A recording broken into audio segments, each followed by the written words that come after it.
خب عزیزم، بیا این کوچولو رو بگیرش. من دیگه میرم اداره.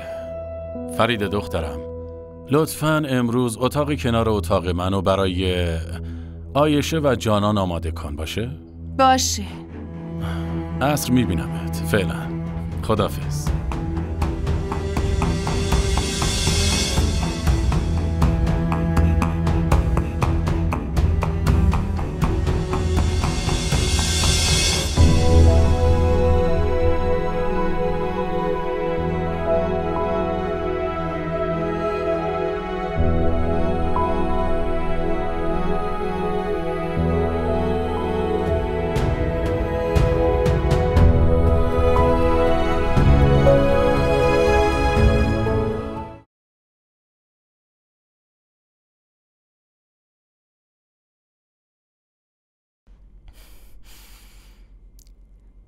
اینجا اتاق موقت توه.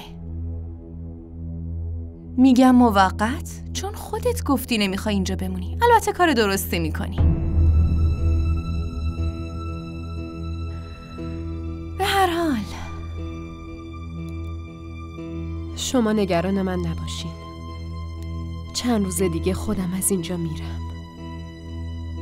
من نمیخواستم بیام اینجا. برادر اشفاق اصرار داشت بیام.